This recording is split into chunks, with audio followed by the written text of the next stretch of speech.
So Jibreel alayhi salam himself joined in. Rasulullah sallallahu alayhi wasallam says, I saw Jibreel taking his horse by the reins and leading it.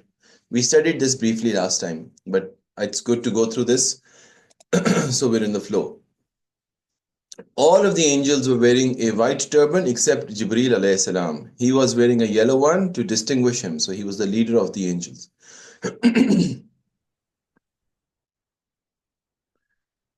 In Sahih al-Muslim, while one of the Muslim warriors was vigorously pursuing one of the unbelievers ahead of him, he heard above him the noise of a whip striking and a rider's voice, Uqdum Haizum. So, giddy up Haizum. Okay.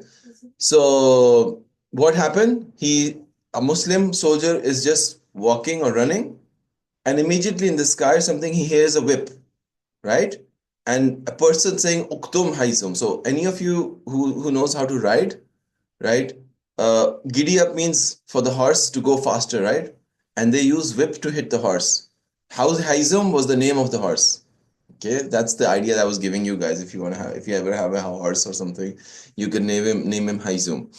So there was a rider's voice who he heard, and the rider said, Uktum Haizum, giddy up Haizum, faster Haizum, right? And he was startled. When the Muslim warrior looked at the polyethylene, and there's another one. When the Muslim warrior looked at yeah, Uktu means that also, go forth, or giddy up, same thing. So when the Muslim warrior looked at the polytheist in front of him, he found him prostrating against the ground. He is like struck on the ground, right? Examining him closely, he found that the man's nose had been smashed and his face split apart by a blow from a whip. So there was a non-believer soldier. A Muslim was pursuing him. As soon as he catches up with that soldier, he finds that he's struck on the ground. His face is cut into two parts, and he is smashed, and his nose is broken off. Such a terrible, terrible injury to that, or he's dead, right? So a terrible blow to that soldier. This was a whip of fire. The Ansar went to Rasulullah sallallahu alayhi wasallam and told him about this. Rasulullah sallallahu alayhi wasallam said, "You speak the truth. That was help from the third heaven." Yani, there were angels from perhaps the third heaven. So this was an angel that was riding a horse, and the name of the horse was Haizum. Okay, so he was using a whip of fire, and that whip of fire was what was striking down the non-believers. Okay, we keep going. There's another narration. Ibn Hizaq narrates another story. He said, a Ghafari man, a person from Banu Ghafar, Abu Zar Ghafari was also a Ghafari man, the companion of the Prophet, but this is not Abu Zar. A Ghafari man said, I and a cousin of mine were present at Badr, though we were still polytheists then. So this person is just there to watch the show. They were not Muslims, okay?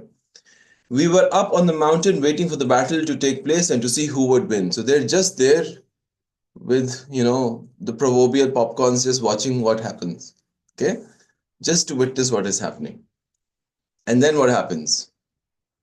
Then he says, then a cloud started approaching. When it drew near the mountain, we heard the sounds of horses galloping. So he sees clouds in the sky. The clouds are descending. As they're descending, he can hear the galloping of horses. Just if you have lots of horses galloping at the same time, it's a very overawing sound. Sometimes the ground starts trembling. And from the cloud, a voice said, Ukdum Haizum, giddy up Haizum, go forth Haizum, like Maham said. And these was angels coming down in clouds. Now, that person says, the Ghafari person says, my companion looked at this and he suffered a heart attack and died on the spot. Now he sees these angels coming down his sky. He is so shocked by that sight. His heart cannot fathom it. His mind cannot process it. And he dies on the spot. Just because of the shock that he sees that these are so many angels coming down the clouds. And the person who's narrating this, he says, I almost expired as well. Okay, but I recovered. That's why we know the story. Okay. There's another interesting story. There's a Sahabi called Al-Mazuni. Al-Mazuni says that while I was pursuing one of the mushrikeen in front of me, suddenly his head flew off. Suddenly his head flew off, so I realized that he was killed by someone other than me. So you're just running after the enemy, and then just you see that person's head chopped off, but you don't know where it came from. So it was somebody else who had chopped off the head. Okay. The casualties caused by the angels were distinguishable by the casualties caused by the unbelievers. What does this mean? So when you see the polytheists, the unbelievers dead on the battlefield, the Sahaba could say which one were killed by the angels and which were killed the by the Muslims. Yeah. Now, question to you guys. Oh, sorry, this is the wrong pause. So the casualties caused by the angels was distinguishable by the ones caused by the Muslims. Anas bin Malik anhu says, our men could differentiate the ones the angels had killed from the ones that we had struck. How? The blow would occur above the necks by the angels and by the fingertips, looking as though they had been burnt by a brandishing iron. Brandishing iron means a red hot iron.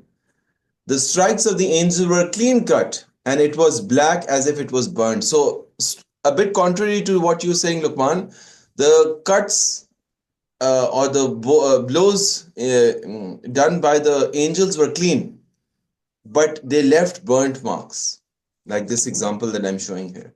And they were near the fingertips. So, if you saw a body which had burn marks on it, clean cuts on it, the Sahaba knew that those were the ones killed by the angels. Okay. Now the angels not only killed the non-believers, but they also took prisoners of war. So they captured some people as well. Okay. There was an Ansari man. Ibn Abbas, if you remember, was an uncle of the Prophet, but he was on the other side. He was on the Quraysh side on the Battle of Badr. Okay. Ibn Abbas anhu says, Ya Rasulullah, this man, Yanike, this Ansari man is not the one who captured me. Somebody else captured me. A fine looking man on a horse who had not seen with your men, it was he who took me prisoner. So Ibn Abbas says that this Ansari man was not the one who captured me. A good looking, finely dressed person that I don't know who that person is, he captured me. Yani, it could be an angel. Okay. The Ansari man said, no, it was I who captured him, Ya Rasulullah. Now the Ansari is insisting that it is I who captured him. Okay. Rasulullah sallallahu alayhi wa sallam says to the Ansari, keep quiet. Allah gave you help of a noble angel. Yani, Allah helped this Ansari person with an angel who actually captured Ibn Abbas. Okay. Ibn Abbas said the only battle in which the angels participated was at Badr. So the actual only battle that the angels came down and fought themselves in was the Battle of Badr. At the other battles, they constituted auxiliaries, reinforcements, and they did not fight themselves. Okay.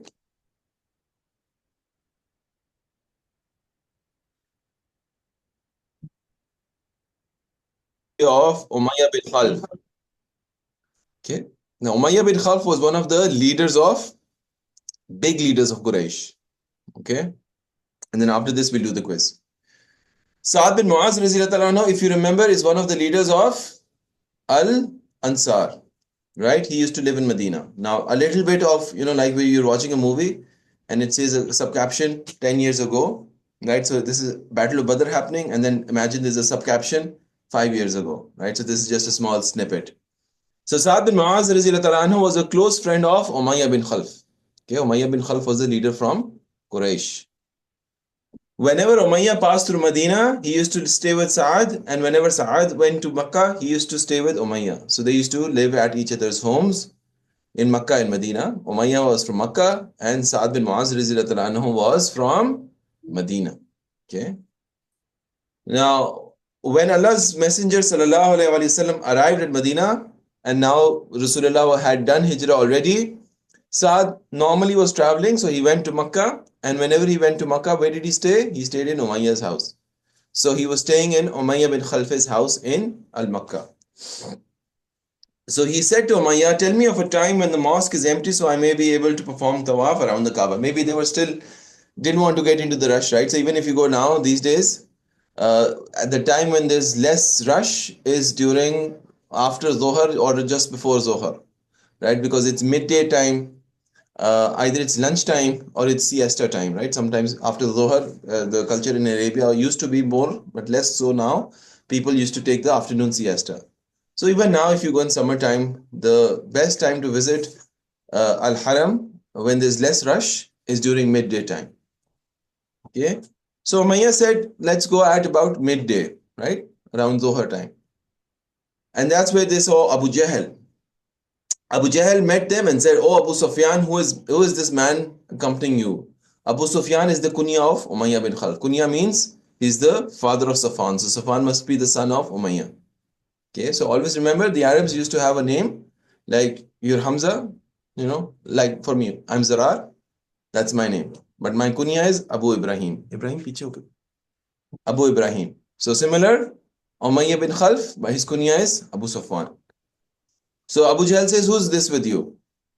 And Umayyah bin Khalaf says, he is Sa'ad bin Mu'az. Okay. Now Abu Jahl knows that Sa'ad bin Mu'az is the one who's given refuge to Rasulullah sallallahu alaihi wasallam in where? In Medina. Okay.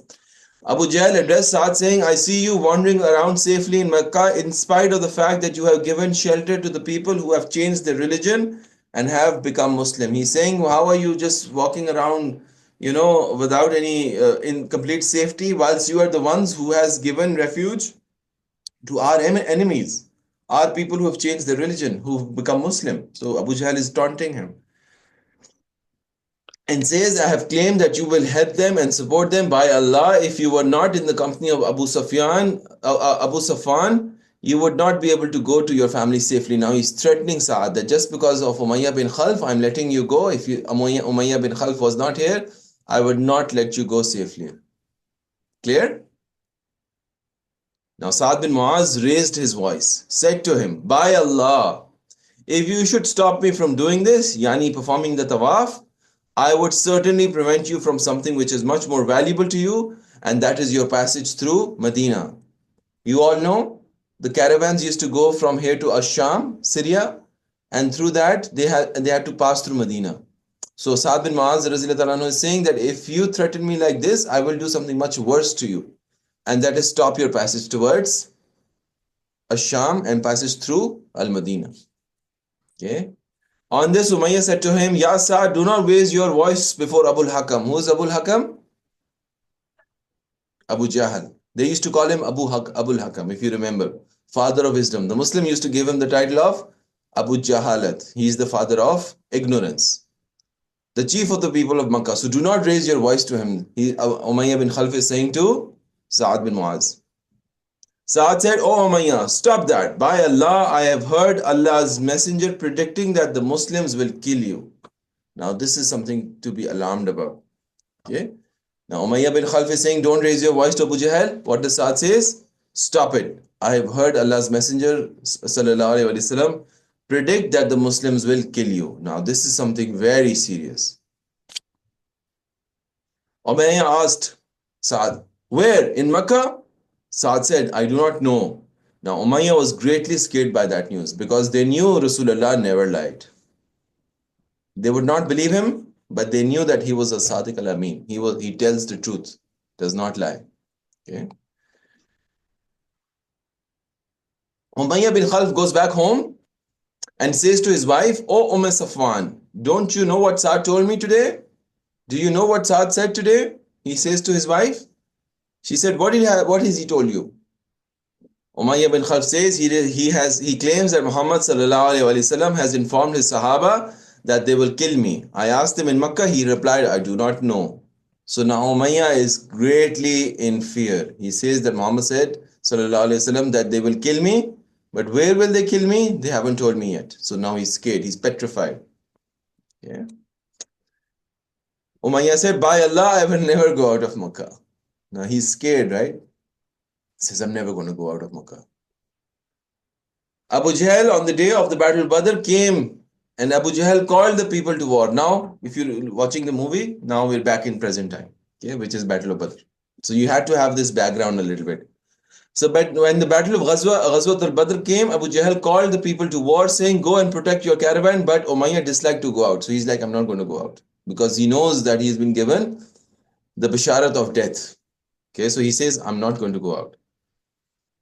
Now, Abu Jahl is that shaitan. He knows how to rouse people, right? That's what he did to Utbah bin Rabi'ah. Remember, Utbah was the person who had goodness in him, and Rasulullah said, "If there's any goodness in anybody, it was Utbah." And Utbah said, "Let's not do the bloodshed." And then Abu Jahl incited him. Abu Jahl does the same to Umayyah ibn Khalaf. Abu Jahl says, "Oh Abu Safwan, if the people see you staying behind, though you are the chief of the people of the valley, then they will remain behind you. You're the leader of the Quraysh, one of the leaders of Quraysh. If they see you sticking around at the back, they're not going to go." Abu Jahl kept on urging him to go until Umayyah said, "As you have forced me to change my mind, by Allah, I will buy the best camel in Makkah." Then Umayyah said to his wife, "Oh Safwan, prepare what I need for the journey now." Finally, he is convinced by Abu Jahl to go out. Okay. She said to him, "Oh Abu Sufyan, have you forgotten what your Yathrabi brother told you?" Yathrabi brother was who? Was who? Sa'ad bin Mu'az. Sa'ad bin Mu'az was from Yathrab, which was the old name of Medina. The name changed after Muhammad Sallallahu Alaihi Wasallam because it was known as Medina to Rasulullah, the city of Rasulullah, and then simply known as Al Medina. But before that, it was Yathrab. He said, "No, but I do not want to go with them, but for a short distance." So when Umayyah went out, he used to tie his camel whenever he camped. So he said, "No, I'm just going to go a little bit further, little bit further. I'm not going to go into the battle." Okay, that was what his niyat was. Okay, it's 12, so we're going to pause here now for the quiz. Always like to leave you on a knife edge. All right. Even though Umayyah, so we go back to the story of Umayyah. So even though Umayyah was a disbeliever, he still believed Rasulullah sallallahu alaihi wasallam. This shows the deep. They knew deep inside their hearts. They knew that Muhammad sallallahu alaihi wasallam was telling the truth, and he was the last messenger of Allah subhanahu wa taala. Okay. So Umayyah said that he would not leave Makkah. Now, when the call came, Umayyah didn't want to leave. Okay. So when the call came to leave Makkah, he didn't want to leave. All right. So Abu Jahl brings him a mubkhura. What is a mubkhura? Is the thing in which you burn the oud. Abu Jahl was trying to make fun of Umayyah and saying that Umayyah is an old woman and that he should use this like old women do. So he just gave him a mubkhura. He gave him a mubkhura and says, "You just sit with old women if you don't want to come and fight with us." Okay, so he's taunting him. Now, Ajib, Allah gave this shaitan a gift of inciting and provoking people. To Utbah, he was saying that you are a coward. To him, he is saying that you're an old woman. So he's really, really inciting you. And there's a tarbiyah lesson here also, boys and girls. Sometimes, even if you have a strong faith, okay, your friends or people who are not, I wouldn't say good in the sense, but they will always try to put peer pressure on you, incite you to do things that you don't want to do. Sitting in a group saying, "Oh, Zarar, you are such a sissy, you are such a mummy daddy. Oh, you can't do. Oh, we know you can't do." And just out of pride, just out of that provocation, you do something. So never let people provoke you. Always be in control of yourself. Don't let your phones control you. You should control your phones. Don't let the peer pressure control you. You should control them. So just be in a position where you're not being manipulated. Yeah, that's one of the signs of a Muslim. A Muslim is not manipulated. Now, if you're in an environment which is not good, where people are putting peer pressure on you, or if somebody's doing something wrong, something haram, just come out of that situation. And even if my Mufti Sahib, once gave me such excellent advice, he says that, look, if you're sitting in a group and the group is saying to do something which is not proper, Just tell them, oh, I'm a coward. There's nothing wrong with that. It'll save you from haram. It's okay, man. Now, if Umayyah said, okay, fine, I'm an old woman, no problem, right? He would not have gone and faced his fate. Abu Jahl indicated that Umayyah was a coward. Abu Jahl tried until he convinced Umayyah to go with him. Okay.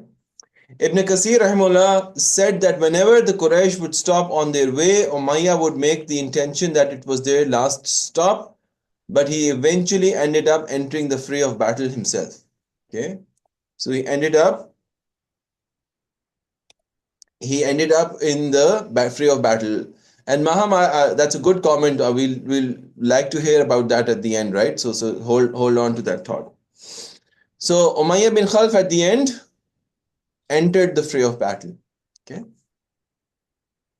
Abdurrahman ibn Auf anhu ended up capturing Umayyah bin Khalaf, and then the story is then narrated by Abdurrahman bin Auf of what happens next. Okay, still on a knife edge. He said that he had a bunch of coat nails with him as armor. Abdurrahman had collected them one by one. What is coat nails? Coat nails are the chains that you put around the neck or on your body to stop you. It's like armor. Chain mail, coat mail, same thing, right? So he was collecting this from the soldiers because at the end of the day, this is booty, right? Booty is spoils of war. And spoils of war is something that you can then sell and make money off. So Abdurrahman bin Auf is busy doing that, right? So when he was busy, Umayyah bin Khalaf sees him and says, Ya Abd Amr, yani ke Abdurrahman. So first Umayyah bin Khalaf said, Ya Abd Amr. Abdurrahman did not respond. Abdurrahman and Umayyah were friends in Makkah before Abdurrahman became Muslim, and his old name was Abd Amr. Abd means slave, Amr is a name. So his old name was the slave of Amr. But then when he became Muslim, his name became Abdurrahman bin Auf. Okay, but he did not respond earlier. Abdurrahman refused to listen to him when he called him by his old name, right? Similar to Muhammad Ali the boxer, right? When they used to call him Cassius Clay, he said, I don't know. No, that's not my name. Call me by my name. That's Muhammad Ali. Same with Abdurrahman bin Auf. He says, don't call me Abd Amr, call me Abdurrahman. Okay. So Umayyah said, when I call you Abd Amr, you refuse to respond back, and I do not recognize Abdurrahman, so I cannot call you Abdurrahman. Now, Umayyah bin Khalaf is also an arrogant Arab. He says, I don't recognize Rahman. Rahman is the name of Allah subhanahu wa ta'ala, right? So how about you choose a name for yourself and something that you and I can just choose. We just use amongst ourselves. Abdurrahman told Umayyah to go ahead and choose a name. So Umayyah gave him the name of Abdullah, which is Abdullah, because they all believed in Allah, which is God, the servant of God. So they agreed to this. Okay, they all believed in Allah. They knew the name of Allah, but they did not recognize the name of Rahman or Rahim. When Umayyah and Abdurrahman were walking to the side of Badr, Umayyah asked Abdurrahman, who was that man who had an ostrich feather across his chest? So he sees a soldier, a mujahid, Muslim soldier, has a big ostrich feather across his chest, and Umayyah says, who is this person?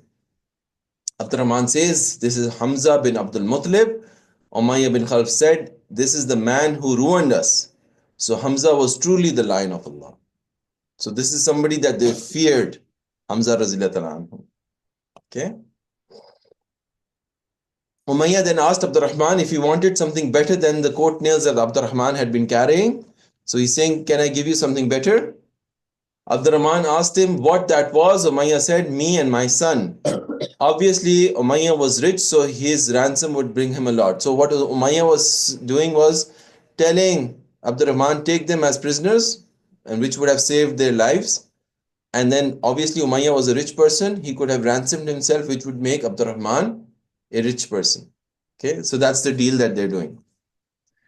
Abdurrahman said that he threw the armor from his hand and held Umayyah and his son. Thus Umayyah and Ali were Abdurrahman's prisoners of war. This was a good deal for Abdurrahman because he would get the ransom.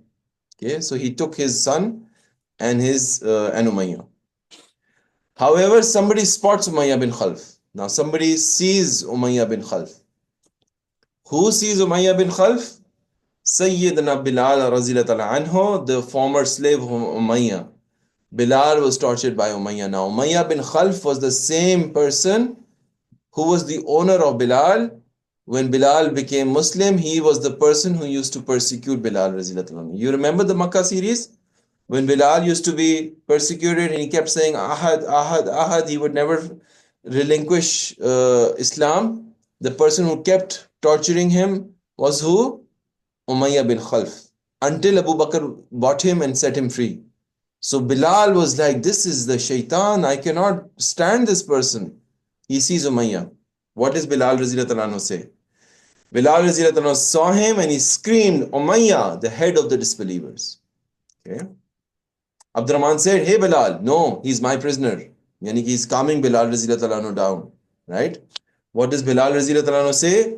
I will not live if he lives. Then Abdurrahman tries to tell Umayyah that Umayyah is his prisoner. Okay, so he's reminding him that he's my prisoner of war, so you can't touch him.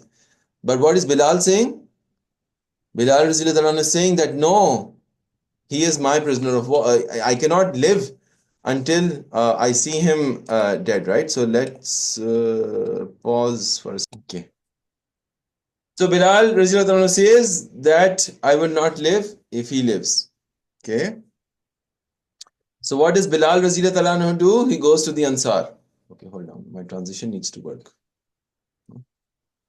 When Bilal realizes that Abdurrahman is not going to give up Umayyah, he goes to the Ansar and tells them that this man is Umayyah bin Khalaf, the head of the disbelievers. I am not going to live if he does. So Bilal is not letting go. He says, I'm not going to let go of Umayyah bin Khalaf. If he lives, I will not live. Okay. So then what happens? Abdurrahman said that the Ansar then attacked. He was afraid that they would catch them, so he left Umayyah's son for them to keep them busy. So the Ansar attacked Umayyah bin Khalaf and his son. Abdurrahman lets go of the son so that they can do whatever they want to do with the son, and he keeps Umayyah bin Khalaf with him. Okay? So intelligent move, right? So that keeps him busy. Abdurrahman said that the Ansar then attacked again. He was afraid that they would catch them, so we did this, right? So the Ansar killed the son and insisted on following Abdurrahman and Umayyah. Umayyah was a fat man, right? So he was not a slim person. So they were not letting go. Even though Abdurrahman was protecting Umayyah, the Ansar would not let go. Okay? When they approached him, Abdurrahman told him to kneel down. Then Abdurrahman laid on him to protect him by his own body. So he says to Umayyah bin Khalaf, you lie down. I'll lie on you. Okay? I'll protect you. So that the Ansar now are not listening to anybody. They're like, we have to get rid of Umayyah bin Khalaf. This person, this shaitan of a person. But the Ansar killed Umayyah by passing their swords underneath Abdurrahman bin Auf. And one of the Ansar even injured Abdurrahman's foot with his sword. And the sub-narrator said Abdurrahman used to show the trace of the wound on the back of his feet. So many years later, Abdurrahman used to sit down. He would tell the story. He would show the wound on his foot. And he said, this wound I got whilst protecting Umayyah bin Khalaf. Now look, at the end of the day, it was not love for Umayyah bin Khalaf, right? Because as the commander of the Muslim army, you can take a prisoner, you can kill a prisoner. We will find out the fiqh of prisoners later, right? But this was how the Ansar were charged up because of what Umayyah did to Sayyidina Bilal Razilullah anhu. And even though Abdurrahman Razilullah anhu was lying on top, they passed their swords underneath like this, and they struck and killed Umayyah bin Khalaf, slightly injuring Abdurrahman bin Auf Razilullah anhu in the melee. Okay, sorry. Is this the last one? Okay. Abdurrahman would say, may Allah have mercy on Bilal. He made me lose my armor and my prisoners. If you remember, Abdurrahman was collecting the chain mail, the coats, the metal, all of that he was collecting from the battlefield. And then Umayyah said, no, leave all of that, keep me. And he just threw everything and kept Umayyah. So, Abdurrahman bin Auf says that, look, subhanallah, have mercy on Bilal because he let me go off of Umayyah bin Khalaf. I didn't have Umayyah bin Khalaf anymore. And I also lost all of the chainmail, right? So I lost them both, right? It was his risk not to get it. It was his risk, but he's like, subhanallah, Bilal made me lose both of these things. Okay, so I'm going to stop here. Next week, it's going to be one of the most amazing stories. And that is indeed the death of Abu Jahl. Okay. Before that, any questions from anyone?